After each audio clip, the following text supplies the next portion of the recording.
जय हिंद दोस्तों। किसी भी देश की जो बनावट है ना, वो हर एक किसी की कहीं न कहीं भेदों में ज़रूर बटी होती है। जो मानव सभ्यता है, कहीं रंग भेद, कहीं जात भेद, कहीं धर्म भेद, मतलब ये भेदों का ही संग्रह कह सकते हैं। और इसी को लेके मेरा विषय रहेगा कि हिंदुस्तान में जो भेद हैं, वो क्यों कामयाब हैं और उनका कामयाब होने का कारण क्या है। देखो, धर्म हैं, फिर जातियां हैं, जातियों में गोत्र हैं, गोत्र में फिर पड़ोसी समाज जो कुछ कहें वो सब है। लेकिन इनमें हमेशा धर्म को लेके बहुत धर्माचार्य चर्चा करते हैं, फलाना धर्म खराब है, फलाना धर्म अच्छा है, फलानी जात ऊंची है, फलानी जात नीची है, हमारी जात वालों ने ऐसे तीर मार दिए आज तक लौट के नहीं आए, दूसरी जात वालों ने तीर नहीं मारे वो लौट के वापस आ गए, या हर किसी की जात ने। इसका मतलब ये लगता है हमें तो कि इनके योद्धा वोद्धा जो भी थे वो थे ही, लेकिन ये योद्धा जो अपनी सामाजिक जिनकी वजह से निर्माण हुआ वो इस वजह से ज़्यादा हुआ है कि उसके समाज के लोग, मतलब उसी की जात के लोग उसका गुणगान कितने करने वाले हैं। वो ही बड़ा योद्धा माना जाएगा। झूठ फेंक के कई बार तो पचता भी नहीं है, ऐसा लग जाता है कि हजमोला भी नहीं पचा पाएगा, इतनी बड़ी बड़ी फेंक देते हैं। अब उस पर टिप्पणी करो तो वो नाराज़ हो जाएंगे, पर टिप्पणी करने का मेरा मकसद नहीं है। पर जातियों की वजह से किसका शोषण होता है, किस जात वाले को फ़ायदा होता है, और कौन से उसी जात के रहने वाले कितने का शोषण करता है। चालाक आदमी, चाहे किसी धर्म का हो, चाहे किसी जात का हो, चाहे किसी गोत्र का हो, वो अपने ही लेवल पे सबका शोषण करता है। अभी सपोज किसी दूसरे धर्म का है, उसके बारे में हमें पता ही नहीं, हमें वहाँ जाना ही नहीं है, सुनना ही नहीं है, हमें कोई लेना ही देना नहीं है। लेना देना नहीं तो हमारे पैसे भी खर्च नहीं होगा, टाइम भी खर्च नहीं होगा, और हमसे कोई मतलब भी नहीं है। लेकिन हमारा वाला तो हमारे घर के अंदर तक आएगा, हमारे पता नहीं कौन कौन से कर्मकांड जो भी है वो बताएगा।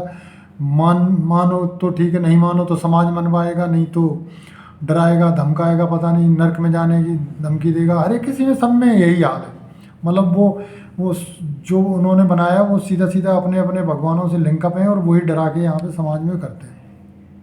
मेरा उससे मतलब नहीं है। मेरा मतलब है कि भाई किसको कितना सताया जाता, उस पर चर्चा नहीं होती। सबसे ज़्यादा जो गरीब आदमी है, इस दुनिया में दो ही जात हैं जो बिल्कुल प्रैक्टिकल में लागू होती है, बाकी सब ठगी अगी के लिए होता है। असली ठगी का धंधा देखना जाके तो सरकारी नौकरी में देखो जाके, कि जात विशेष का होने के नाते देखिए 1 मिनट में सब इकट्ठे हो जाएंगे। उनकी यूनियन बनी हुई है, वो फट करके इकट्ठे हो जाएंगे। काम की कह दो, अरे साहब हमें तो फलानी, मैंने प्रैक्टिकल सुना है, करे ये तो हमें तो गाली दे रहे थे, हमारी जात का नाम लेके दे रहे। वो बेचारा डर की वजह से पहले ही परेशान है, जातिवाद तो भूला पड़ा है। यहाँ तो नारी शक्ति और जात शक्ति इतनी ज़्यादा शक्तिशाली है कि कोई कहा ही नहीं जा सकता। तो वो तो वैसे ही भूला पड़ा है, काम धंधा तो दूर रहा, वो हाथ पैर जोड़े, उनका ना वो नाजायज़ फ़ायदा उठाते हैं। और काम करने वाला चाहे किसी भी जात का हो, चाहे किसी भी धर्म का हो, उसको पीसा जाता है।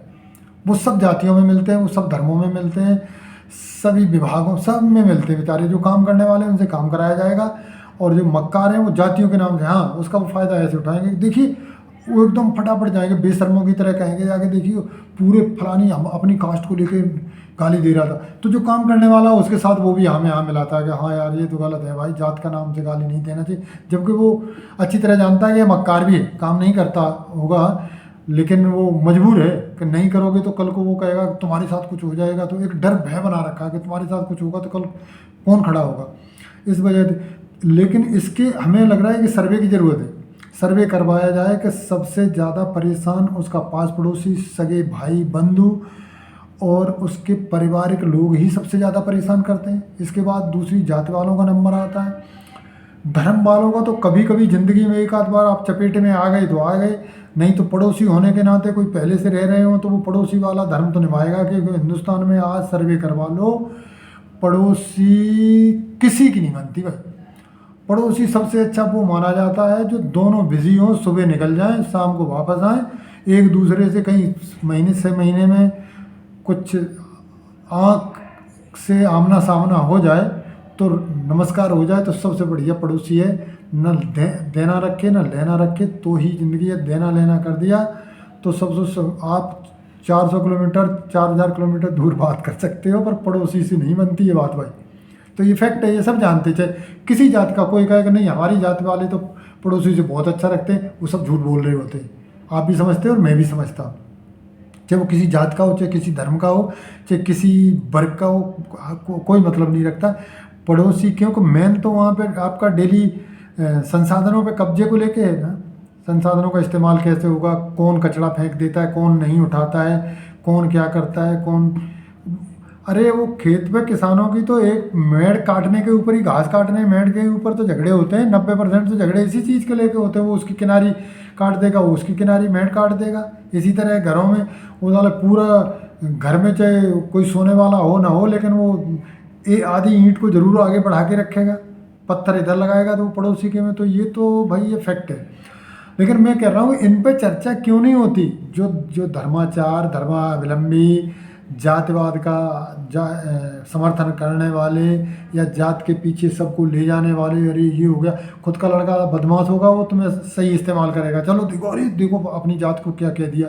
उससे हम लोगों की हिम्मत नहीं होती कि अब हमसे तो कहा ही नहीं उसने, तुझसे कहा तो तेरा बेटा निकम्मा होगा। तो मतलब मैं चर्चा इसी बात पे करना चाह रहा हूँ कि भाई सावधान रहो ऐसे लोगों से। बेमतलब में कभी इनको सपोर्ट मत करो। मैंने ऐसे लोग भी देखे हैं जो सच में बलात्कार हुए हैं, लेकिन परिवार के होने के नाते वो बेचारे रिपोर्ट भी नहीं लिखा पाए, बदनामी होगी। और वही बलात्कार दूसरी जात का करता, दूसरे धर्म का करता तो बड़ा बखेड़ा बनता है, दूसरी जात का करता है तो बखेड़ा बनता है। और ज़्यादातर केस अपने ही खून के द्वारा, अपने ही परिवारीजनों के द्वारा, जो कहा भी नहीं जा सकता, उन लोगों के द्वारा किए जाते हैं। ये आप भी समझते हैं और मैं भी समझता हूँ, इसलिए इस पर चर्चा कर रहा हूँ। तो हम और क्या कर सकते, कुछ भी नहीं कर सकते। वो चालाक हैं, वो चालाक रहेंगे। वो मीट दूसरे का शिकार को मीट खाने वाले हैं, वो खाते रहें। लेकिन कम से कम आप प्लीज़ कुछ नहीं, मना नहीं कर सकते तो चुप रह के दूरी बनाए रह सकते हो। ऐसे लोगों के समर्थन मत करो। लग रहा है कि बेईमान है तो चाहे किसी जात का हो, चाहे अपनी जात का हो, चाहे अपना सगा भाई क्यों ना हो, ऐसे लोग भी उस दुनिया में हुए कि जिन्होंने अपने कर्तव्य के पीछे अपने बच्चों को भी सज़ा दी है, जान से मारने की सज़ा दी है। तो प्लीज़ ये बात आपको लग रहा है कि सामाजिक संदर्भ में ठीक है तो लाइक करें, शेयर करें। सब्सक्राइब के लिए तो बहुत वक्त पड़ा है, आराम से कर लेना। जय हिंद।